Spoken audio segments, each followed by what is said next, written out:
Welcome to Dweller of the Dark. We are a channel honoring the yellowed and blackened bones of many prominent authors. We will be digging up several obscure, strange, and forgotten authors who influenced many of the great horror, science fiction, and fantasy writers today. More tales of the horrifying, obscure, strange, and forgotten are climbing out of the tombs.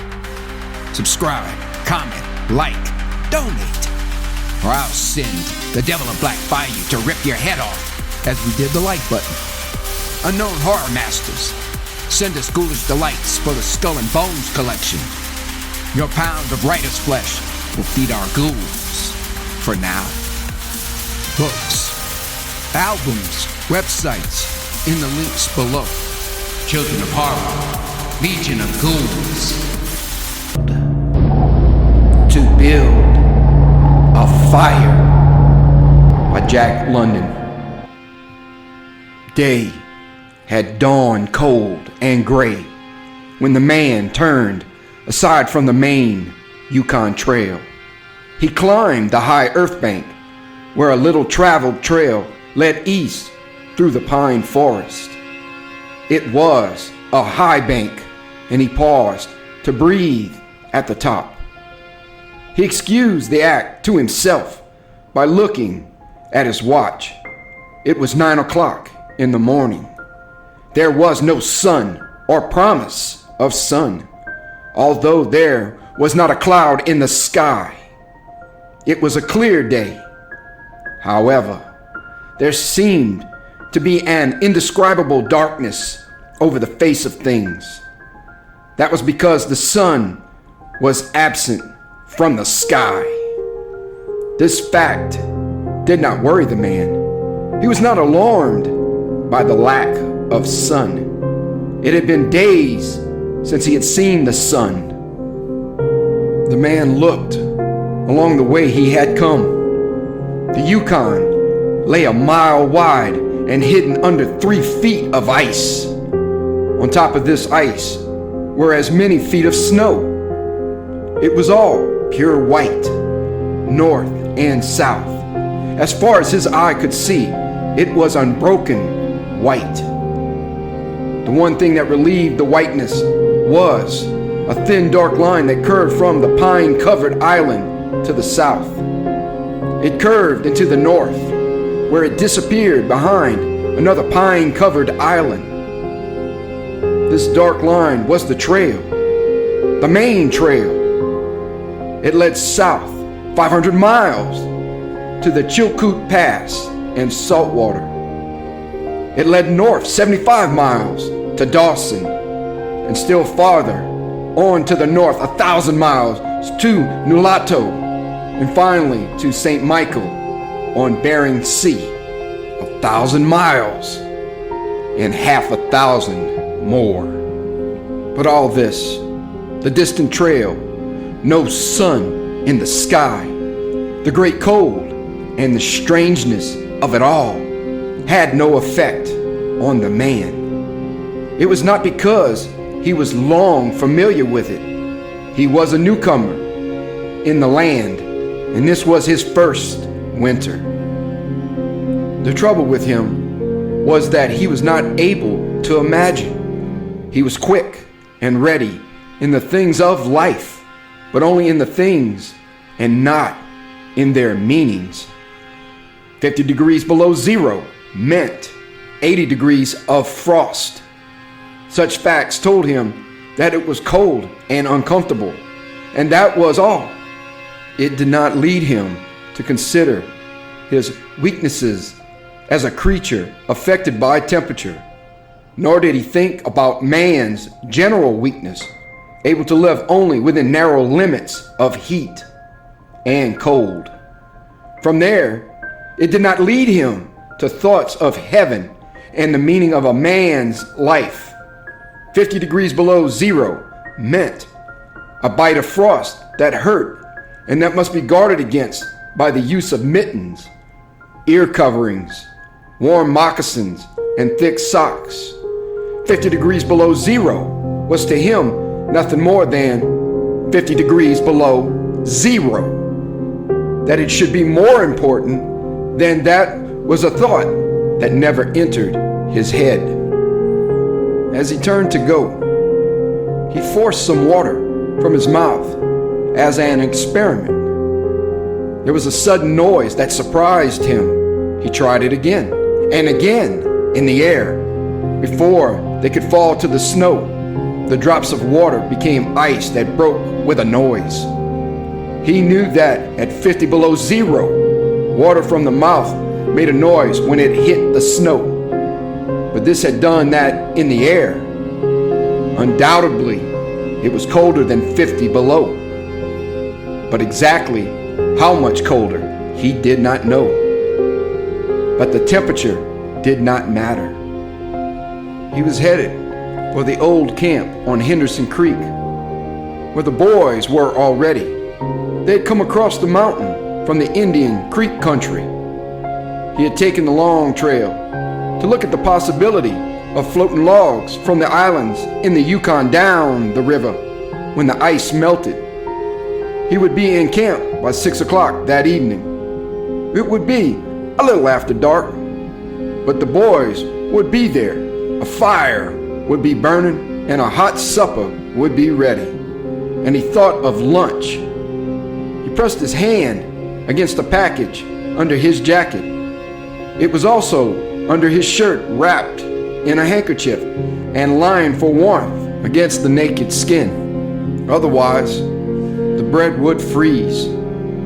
He smiled contentedly to himself as he thought of those pieces of bread, each of which enclosed a generous portion of cooked meat.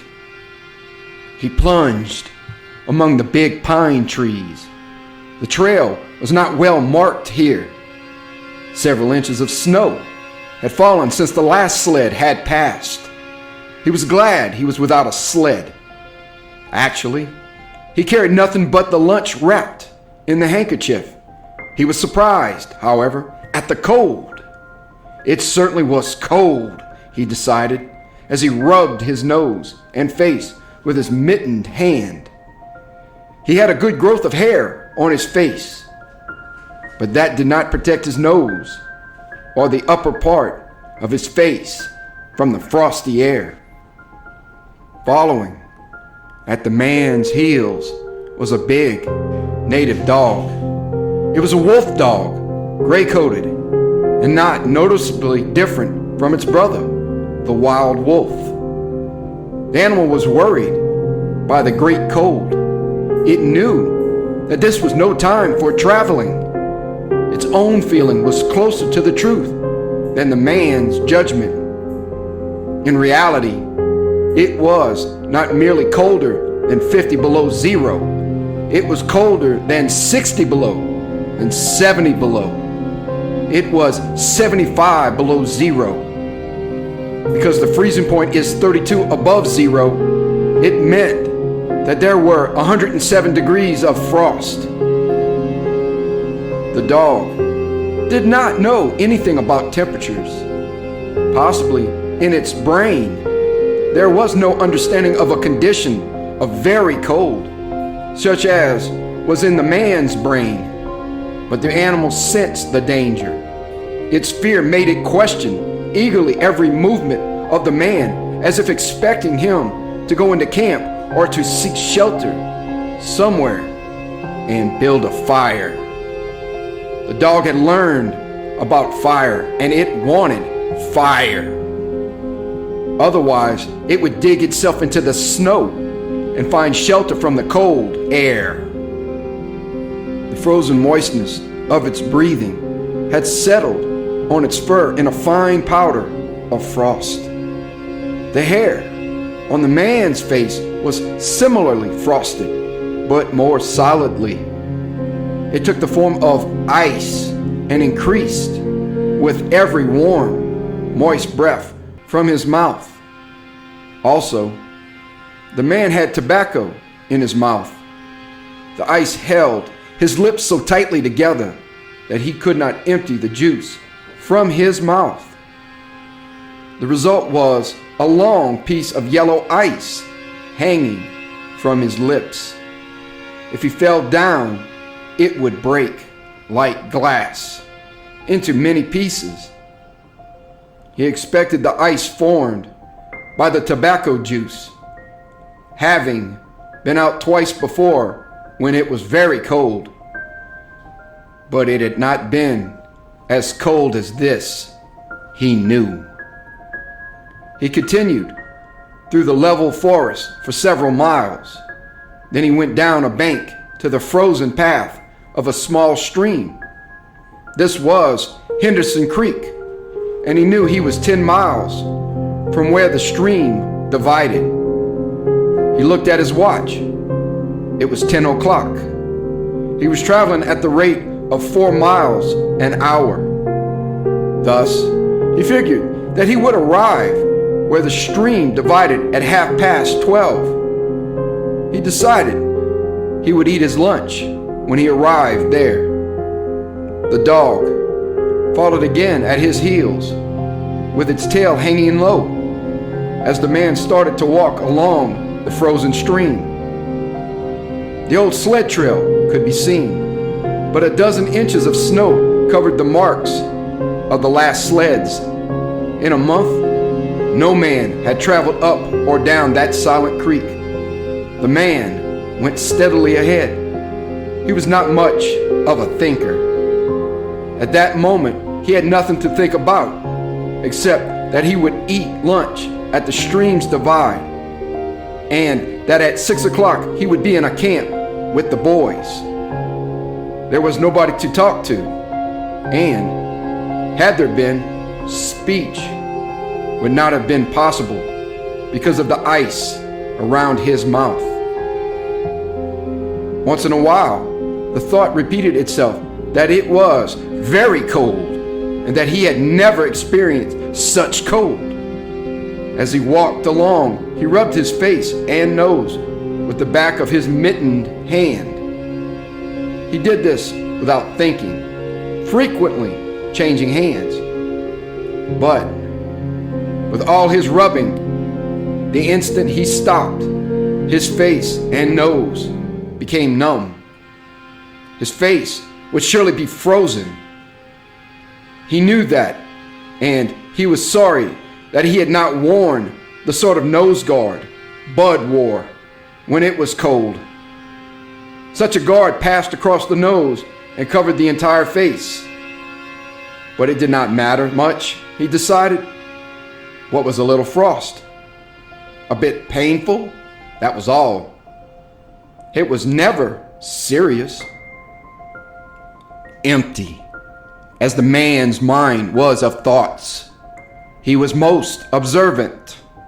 He noticed the changes in the creek, the curves, and the bends. And always he noted where he placed his feet.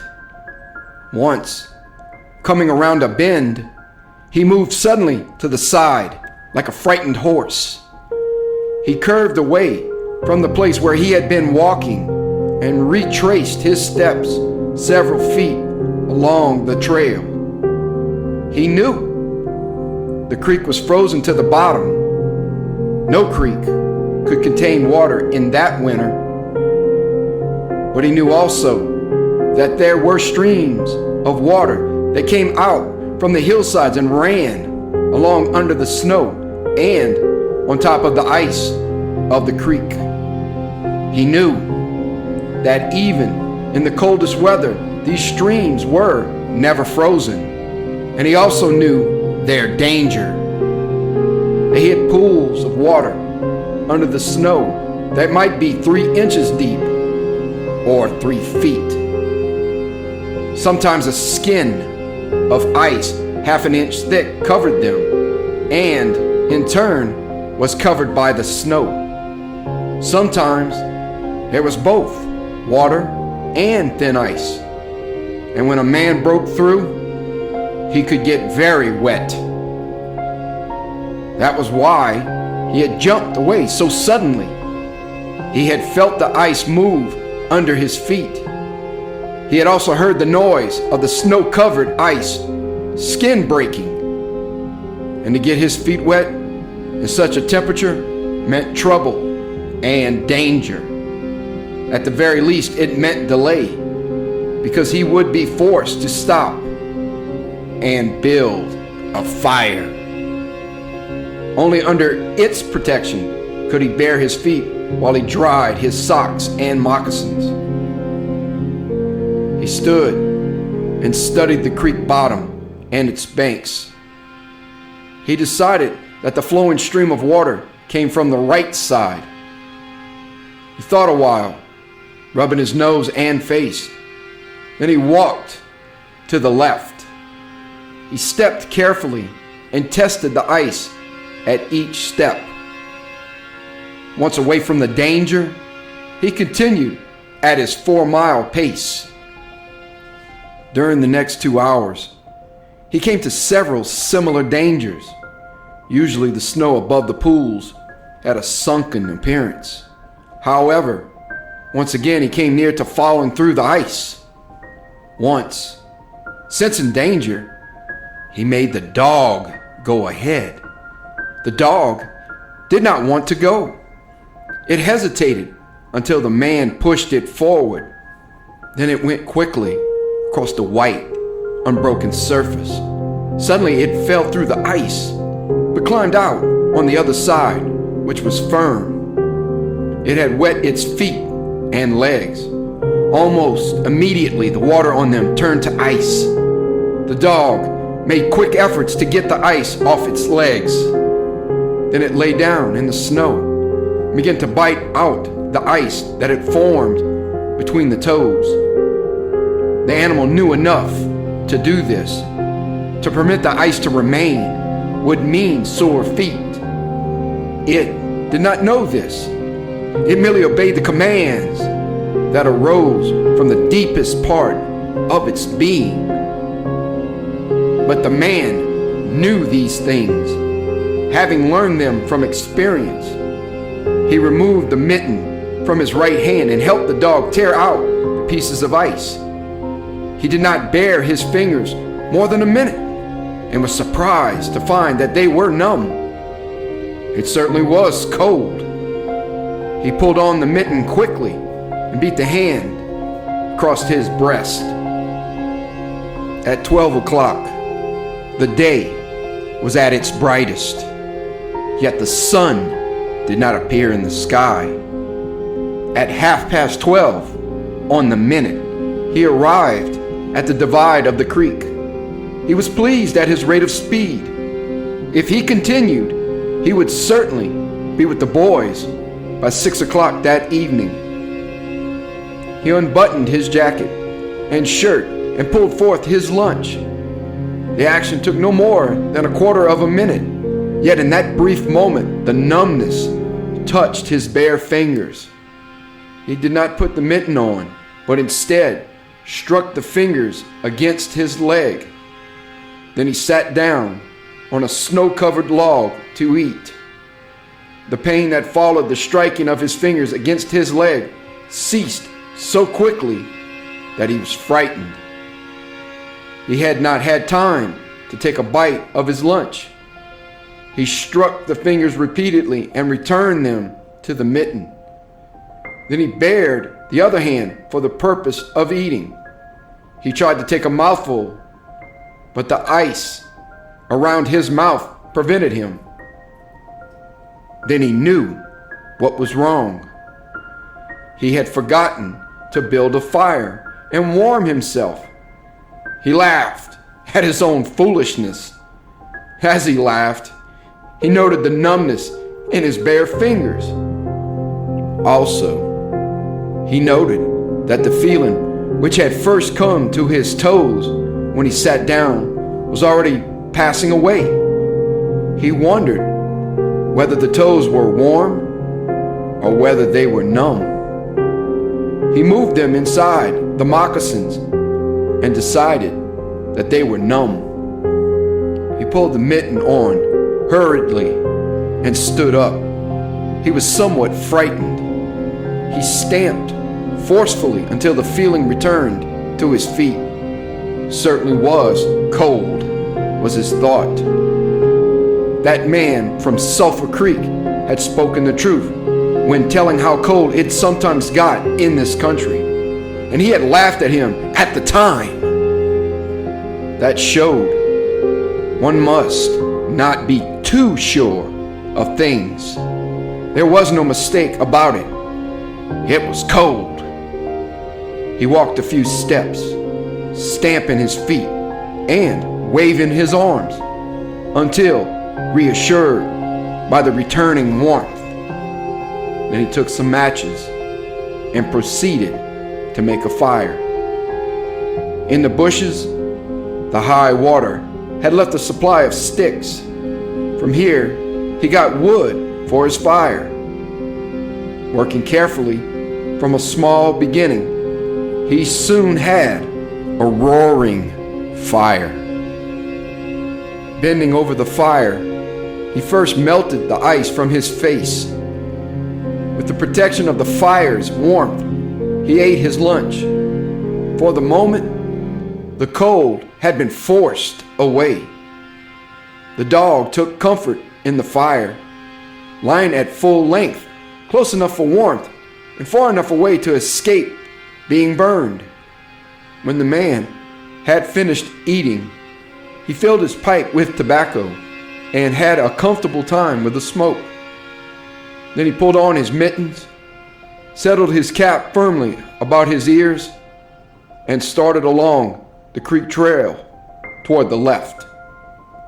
The dog was sorry to leave and looked toward the fire. This man did not know cold. Possibly none of his ancestors had known cold, real cold. But the dog knew, and all of its family knew, and it knew that it was not good to walk outside in such fearful cold. It was the time to lie in a hole in the snow and to wait for this awful cold to stop. There was no real bond between the dog and the man. The one was the slave of the other. The dog made no effort to indicate its fears to the man. It was not concerned with the well-being of the man. It was for its own sake that it looked toward the fire. But the man whistled and spoke to it with the sound of the whip in his voice. So the dog started walking close to the man's heels and followed him along the trail. The man put more tobacco in his mouth and started a new growth of yellow ice on his face. Again, his moist breath quickly powdered the hair on his face with white. He looked around him. There did not seem to be so many pools of water under the snow on the left side of Henderson Creek, and for half an hour the man saw no signs of any. And then it happened. At a place where there were no signs, the man broke through. It was not deep. He was wet to the knees before he got out of the water to the firm snow. He was angry and cursed his luck aloud. He had hoped to get into camp with the boys at 6 o'clock, and this would delay him an hour. Now he would have to build a fire and dry his moccasins and socks. This was most important at that low temperature. He knew that much. So he turned aside to the bank, which he climbed. On top, under several small pine trees, he found some firewood, which had been carried there by the high water of last year. There were some sticks, but also larger branches and some dry grasses. He threw several large branches on top of the snow. This served for a foundation and prevented the young flame from dying in the wet snow. He made a flame by touching a match to a small piece of tree bark that he took from his pocket. This burned even better than paper, Placing it on the foundation, he fed the young flame with pieces of dry grass and with the smallest dry sticks. He worked slowly and carefully, realizing his danger. Gradually, as the flame grew stronger, he increased the size of the sticks with which he fed it. He sat in the snow, pulling the sticks from the bushes under the trees and feeding them directly to the flame. He knew he must not fail. When it is 75 below zero, a man must not fail in his attempt to build a fire. This is especially true if his feet are wet. If his feet are dry and he fails, he can run along the trail for half a mile to keep his blood moving. But the blood in wet and freezing feet cannot be kept moving by running when it is 75 degrees below. No matter how fast he runs, the wet feet will freeze even harder. All this the man knew. The old man on Sulphur Creek had told him about it, and now he was grateful for the advice. Already, all feeling had gone from his feet. To build the fire, he had been forced to remove his mittens, and the fingers had quickly become numb.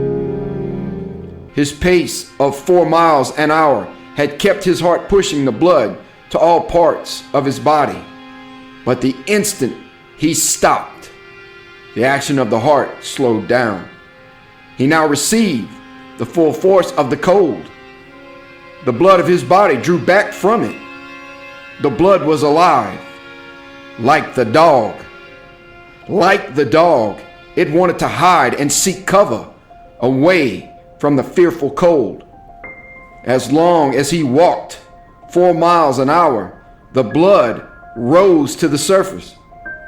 But now it sank down into the lowest depths of his body.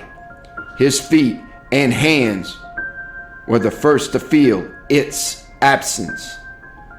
His wet feet froze first. His bare fingers were numb, although they had not yet begun to freeze. Nose and face were already freezing, while the skin of all his body became cold as it lost its blood. But he was safe. Toes and nose and face would be only touched by the frost, because the fire was beginning to burn with strength. He was feeding it with sticks the size of his finger. In another minute, he would be able to feed it with larger branches. Then he could remove his wet moccasins and socks. While they dried, he could keep his naked feet warm by the fire, rubbing them first with snow. The fire was a success. He was safe. He remembered the advice of the old man on Sulphur Creek and smiled. The man had been very serious when he said that no man should travel alone in that country after 50 below zero. Well, here he was. He had the accident. He was alone, and he had saved himself. Those old men were rather womanish, he thought. All a man must do was to keep his head, and he was all right. Any man who was a man could travel alone. But it was surprising the rapidity with which his face and nose were freezing, and he had not thought his fingers could lose their feeling in so short a time. Without feeling, they were, because he found it very difficult to make them move together to grasp a stick. They seemed far from his body and from him. When he touched a stick, he had to look to see whether or not he was holding it, all of which mattered little. There was the fire, promising life with every dancing flame. He started to untie his moccasins. They were coated with ice. The thick socks were like iron, almost to the knees. The moccasins' strings were like ropes of steel. For a moment, he pulled them with his unfeeling fingers. Then, realizing the foolishness of it, he grasped his knife. But before he could cut the strings, it happened. It was his own fault, or instead his mistake.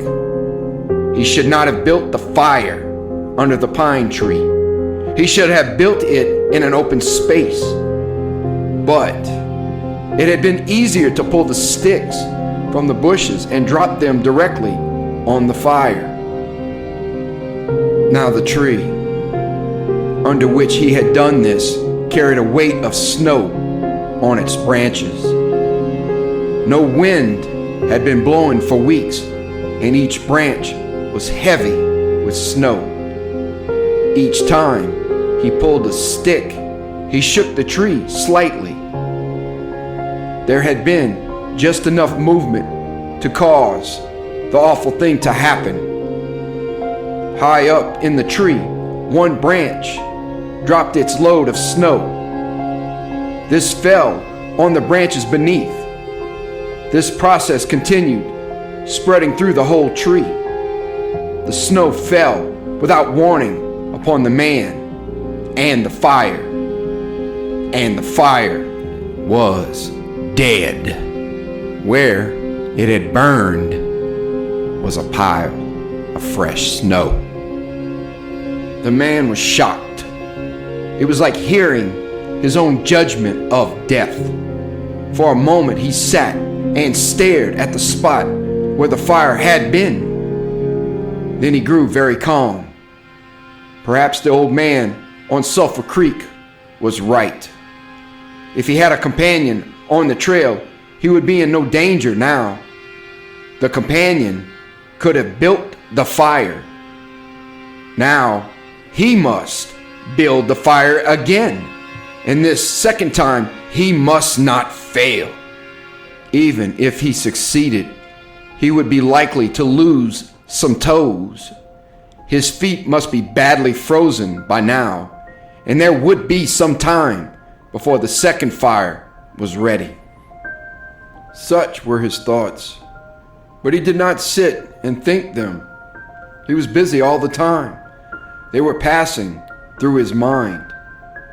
He made a new foundation for a fire, this time in the open space where no tree would be above it. Next, he gathered dry grasses and tiny sticks. He could not bring his fingers together to pull them out of the ground, but he was able to gather them by the handful. In this way, he also got many pieces that were undesirable, but it was the best he could do. He worked carefully, even collecting an armful of the larger branches to be used later when the fire gathered strength. And all the while, the dog sat and watched him. There was an anxious look in its eyes because it depended upon him as the fire provider, and the fire was slow in coming. When all was ready, the man reached in his pocket for the second piece of tree bark. He knew the bark was there, although he could not feel it with his fingers. He tried again and again, but he could not grasp it. And all the time, in his mind, he knew that each instant his feet were freezing. This thought alarmed him, but he fought against it and kept calm. He pulled on his mittens with his teeth and began swinging his arms. Then he beat his hands with all his strength against his sides. He did this while he was sitting down. Then he stood up to do it. All the while, the dog sat in the snow, its tail curled warmly over its feet, and its sharp wolf ears bent forward as it looked at the man. And the man, as he waved his arms and hands, looked with longing at the creature that was warm and secure in the covering provided by nature. After a time, he began to notice some feeling in his beaten fingers. The feeling grew stronger until it became very painful, but the man welcomed the pain. He pulled the mitten from his right hand and grasped the tree bark from his pocket. The bare fingers were quickly numb again. Next, he brought out his pack of matches, but the awful cold had already driven the life out of his fingers. In his effort to separate one match from the others, the whole pack fell in the snow. He tried to pick it out of the snow, but failed. The dead fingers could neither touch nor hold. Now, he was very careful. He drove the thought of his freezing feet and nose and face from his mind. He devoted his whole soul to picking up the matches. He followed the movement of his fingers with his eyes, using his sense of sight instead of that of touch. When he saw his fingers on each side of the pack, he closed them. That is, he willed to close them because the fingers did not obey. He put the mitten on the right hand again and beat it fiercely against his knee. Then, with both mittened hands, he lifted up the pack of matches, along with much snow, to the front of his jacket. But he had gained nothing. After some struggling, he managed to get the pack between his mittened hands. In this manner, he carried it to his mouth. The ice broke as he opened his mouth with a fierce effort. He used his upper teeth to rub across the pack in order to separate a single match. He succeeded in getting one, which he dropped on his jacket. His condition was no better. He could not pick up the match. Then he thought how he might do it. He picked up the match in his teeth and drew it across his leg. 20 times he did this before he succeeded in lighting it. As it flamed, he held it with his teeth to the tree bark, but the burning smell went up his nose, causing him to cough. The match fell into the snow, and the flame died. The old man on Sulphur Creek was right. He thought in the moment of controlled despair that followed. After 50 below zero, a man should travel with a companion. He beat his hands, but failed to produce any feeling in them. Suddenly, he bared both hands, removing the mittens with his teeth. He caught the whole pack of matches between his hands.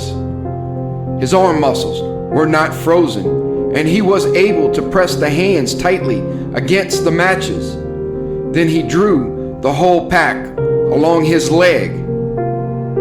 It burst into flame, 70 matches at once. There was no wind to blow them out. He kept his head to one side to escape the burning smell and held the flaming pack to the tree bark.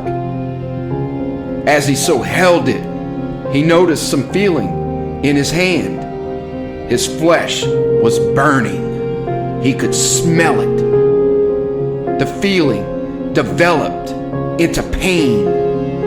he continued to endure it. He held the flame of the matches to the bark that would not light readily because his own burning hands were taking most of the flame. Finally, when he could endure no more, he pulled his hands apart.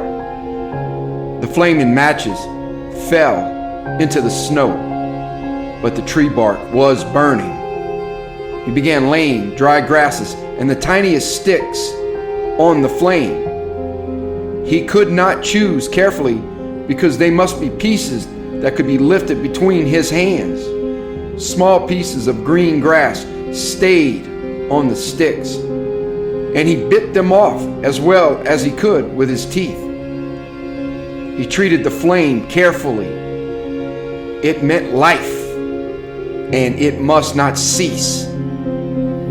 The blood had left the surface of his body, and he now began to shake from the cold. A large piece of a wet plant fell on the little fire. He tried to push it out with his fingers. His shaking body made him push it too far, and he scattered the little fire over a wide space. He tried to push the burning grasses and sticks together again. Even with the strong effort that he made, his trembling fingers would not obey, and the sticks were hopelessly scattered. Each stick smoked a little and died. The fire provider had failed. As he looked about him, his eyes noticed the dog sitting across the ruins of the fire from him. It was making uneasy movements, slightly lifting one foot and then the other. The sight of the dog put a wild idea into his head. He remembered the story of the man caught in a storm who killed an animal and sheltered himself inside the dead body and thus was saved. He would kill the dog and bury his hands in the warm body until feeling returned to them. Then he could build another fire. He spoke to the dog, calling it to him, but in his voice was a strange note of fear that frightened the animal. It had never known the man to speak in such a tone before. Something was wrong, and it sensed danger. It knew not what danger, but somewhere in its brain arose a fear of the man. It flattened its ears at the sound of the man's voice. Its uneasy movements and the liftings of its feet became more noticeable. But it would not come to the man. He got down on his hands and knees and went toward the dog. But this unusual position again excited fear, and the animal moved away. The man sat in the snow for a moment and struggled for calmness. Then he pulled on his mittens using his teeth and then stood on his feet. He glanced down to assure himself that he was really standing, because lack of feeling in his feet gave him no relation to the earth. His position, however, removed the fear from the dog's mind. When he commanded the dog with his usual voice, the dog obeyed and came to him. As it came within his reach, the man lost control. His arms stretched out to hold the dog, and he experienced real surprise when he discovered that his hands could not grasp. There was neither bend nor feeling in the fingers. He had forgotten for the moment that they were frozen and that they were freezing more and more. All this happened quickly, and before the animal could escape, he encircled its body with his arms. He sat down in the snow, and in this fashion held the dog while it barked and struggled.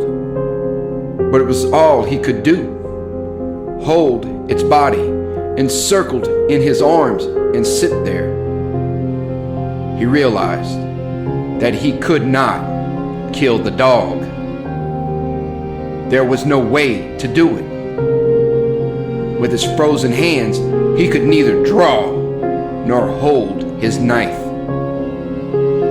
Nor could he grasp the dog around the throat.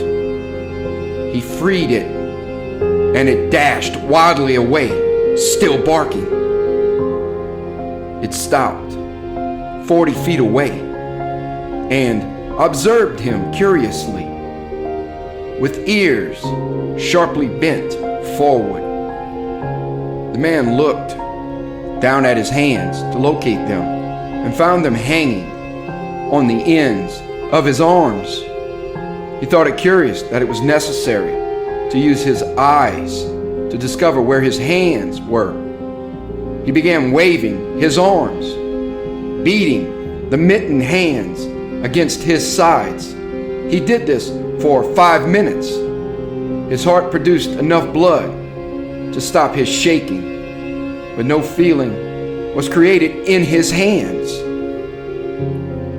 A certain fear of death came upon him. He realized that it was no longer a mere problem of freezing his fingers and toes or of losing his hands and feet. Now it was a problem of life and death, with the circumstances against him. The fear made him lose control of himself, and he turned and ran along the creek bed on the old trail. The dog joined him and followed closely behind. The man ran blindly in fear, such as he had never known in his life. Slowly, as he struggled through the snow, he began to see things again. The banks of the creek, the bare trees, and the sky. The running made him feel better. He did not shake anymore. Maybe if he continued to run, his feet would stop freezing. Maybe if he ran far enough, he would find the camp and the boys. Without doubt, he would lose some fingers and toes and some of his face, but the boys would take care of him and save the rest of him when he got there. And at the same time, there was another thought in his mind that said he would never get to the camp and the boys. It told him that it was too many miles away, that the freezing had too great a start, and that he would soon be dead. He pushed this thought to the back of his mind and refused to consider it. Sometimes it came forward and demanded to be heard, but he pushed it away and tried to think of other things. It seemed strange to him that he could run on feet so frozen that he could not feel them when they struck the earth and took the weight of his body. He seemed to be flying along above the surface and to have no connection with the earth. His idea of running until he arrived at the camp and the boys presented one problem. He lacked the endurance. Several times he caught himself as he was falling. Finally, he dropped to the ground, unable to stop his fall. When he tried to rise, he failed. He must sit and rest, he decided. Next time, he would merely walk and keep going. As he sat and regained his breath, he noted that he was feeling warm and comfortable. He was not shaking, and it even seemed that a warm glow had come to his body. And yet, when he touched his nose or face, there was no feeling. Running would not bring life to them, nor would it help his hands and feet. Then the thought came to him that the frozen portions of his body must be increasing. He tried to keep this thought out of his mind and to forget it. He knew that such thoughts caused a feeling of fright in him, and he was afraid of such feelings. But the thought returned and continued until he could picture his body totally frozen. This was too much, and again he ran wildly along the trail. Once he slowed to a walk, but the thought that the freezing of his body was increasing made him run again. And all the time, the dog ran with him at his heels. When he fell a second time, the dog curled its tail over its feet and sat in front of him, facing him, curiously eager. The warmth and security of the animal angered him. He cursed it until it flattened its ears. This time the shaking, because of the cold, began more quickly. He was losing his battle with the frost. It was moving into his body from all sides. This thought drove him forward, but he ran no more than 100 feet when he fell head first. It was his last moment of fear. When he had recovered his breath and his control, he sat and thought about meeting death with dignity. However, the idea did not come to him in exactly this manner. His idea was that he had been acting like a fool. He had been running around like a chicken with its head cut off. He was certain to freeze in his present circumstances, and he should accept it calmly. With this newfound peace of mind came the first sleepiness. A good idea, he thought, to sleep his way to death. Freezing was not as bad as people thought. There were many worse ways to die. He pictured the boys finding his body the next day.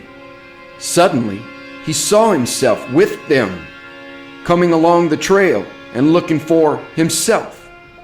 And, still with them, he came around a turn in the trail and found himself lying in the snow.